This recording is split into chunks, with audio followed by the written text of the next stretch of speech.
24 ఏళ్లు. అవును, మీరు విన్నది నిజమే.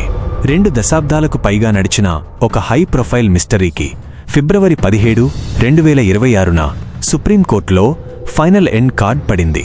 అది మరెవరిదో కాదు, ఒకప్పుడు వెండితెరపై వెలిగిపోతున్న తార, అనుమానాస్పద స్థితిలో ప్రాణాలు కోల్పోయిన హీరోయిన్ ప్రత్యూష గారి కేసు. అసలు ఆ రోజు ఏం జరిగింది? అది ప్రేమ జంట ఆత్మహత్య, లేక పక్కా ప్లాన్ ప్రకారం జరిగిన హత్య? ఆమె ప్రియుడు సిద్ధార్థ్ రెడ్డి పాత్ర ఏంటి? ఇన్నేళ్ల తర్వాత సుప్రీంకోర్టు ఇచ్చిన సంచలన తీర్పు ఏంటి? ఈ వీడియోలో మనం మొదటి నుంచి చివరి వరకు ఏం జరిగిందో పూర్తిగా తెలుసుకుందాం. 2000 సంవత్సరం ఆ ప్రాంతం. తెలుగు, తమిళ ఇండస్ట్రీలో ఒక కొత్త హీరోయిన్ దూసుకుపోతోంది. ఆమె పేరే ప్రత్యూష. సముద్రం, స్నేహమంటే ఇదేరా, కలుసుకోవాలని వంటి సినిమాలతో చాలా తక్కువ టైంలోనే స్టార్డమ్ తెచ్చుకుంది.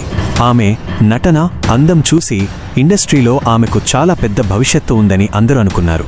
కానీ విధిరాత మరోలా ఉంది. ఫిబ్రవరి 23, 2002 తెలుగు రాష్ట్రాలు ఉలిక్కిపడిన రోజు. హీరోయిన్ ప్రత్యూష మరియు ఆమె ప్రియుడు సిద్ధార్థ్ రెడ్డి ఇద్దరూ విషం తాగి ఆత్మహత్యాయత్నం చేశారనే వార్త బ్రేకింగ్ న్యూస్గా మారింది. ఇద్దరినీ హైదరాబాద్లోని కేర్ హాస్పిటల్కి తరలించారు. అందరూ వాళ్ళిద్దరూ బతకాలని కోరుకున్నారు. కానీ దురదృష్టవశాత్తు చికిత్స పొందుతూ ఫిబ్రవరి 24న ప్రత్యూష కన్ను మూసింది. కానీ ఇక్కడే అసలు కథ మొదలైంది. అదే విషం తీసుకున్న ఆమె ప్రియుడు సిద్ధార్థ్ రెడ్డి మాత్రం ప్రాణాలతో బయటపడ్డాడు. ఒకరు చనిపోయారు, ఒకరు బతికారు. ఇక్కడే ఎన్నో అనుమానాలు పుట్టుకొచ్చాయి. ఇది ప్రేమికుల ఆత్మహత్య ఒప్పందం, సూసైడ్ ప్యాక్ట్ అని మొదట ప్రచారం జరిగింది. పెద్దలు పెళ్లికి ఒప్పుకోకపోవడం వల్లే వాళ్లు ఈ నిర్ణయం తీసుకున్నారని అన్నారు.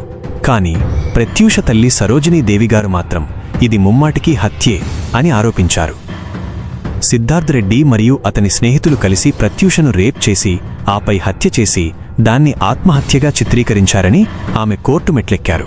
దీని వెనుక బడా రాజకీయ నాయకుల హస్తం ఉందని కూడా అప్పట్లో పెద్ద ఎత్తున రూమర్స్ వచ్చాయి. అసలు ఈ కేసును ఇంత కాంప్లికేట్ చేసింది ఏంటో తెలుసా? Forensic reports. ఒక రిపోర్ట్లో ఆమె విషం వల్లే చనిపోయిందని తేలింది. అది ఆర్గానోఫాస్ఫరస్ పాయిజన్ అని. కానీ మరో రిపోర్ట్లో ఆమె గొంతుపై నులిమిన గుర్తులు, స్ట్రాంగులేషన్ మార్క్స్ ఉన్నాయనే వాదన తెరపైకి వచ్చింది. ఒకవేళ విషం తాగితే విషం తాగిన వ్యక్తి గొంతుపై ఘాట్లు ఎందుకు ఉంటాయి? ఇదే ఈ కేసులో అతిపెద్ద మిస్టరీగా మిగిలిపోయింది. ఈ కేసు కింది కోర్టు నుండి హైకోర్టు వరకు వెళ్ళింది. విచారణలో సిద్ధార్థ్ రెడ్డిది హత్య కాదు, కానీ ఆత్మహత్యకు ప్రేరేపించడం, abetment to suicide section 306 IPC అని కోర్టు నిర్ధారించింది. మొదట కింది కోర్టు 5 ఏళ్ల జైలు శిక్ష విధిస్తే తర్వాత హైకోర్టు దాన్ని 2 ఏళ్లకు తగ్గించింది. అయితే తమకు న్యాయం జరగలేదని, ఇది పక్కా హత్య అని ప్రత్యూష తల్లి సుప్రీంకోర్టును ఆశ్రయించారు.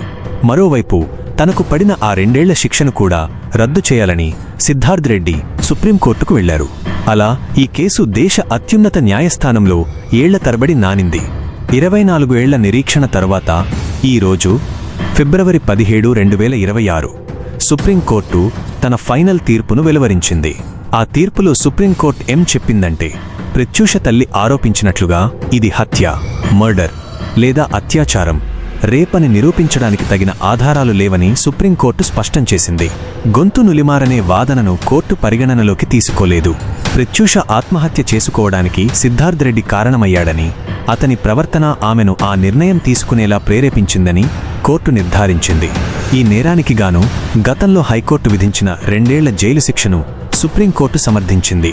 సిద్ధార్థ్ రెడ్డికి 4 వారాల గడువు ఇస్తున్నామని, ఈలోపు అతను పోలీసుల ముందు లొంగిపోయి జైలు శిక్ష అనుభవించాలని సుప్రీంకోర్టు ఆదేశించింది. సో ఫ్రెండ్స్, ఇది ఫైనల్గా జరిగింది. హత్య అనే ఆరోపణలు కొట్టివేయబడ్డాయి.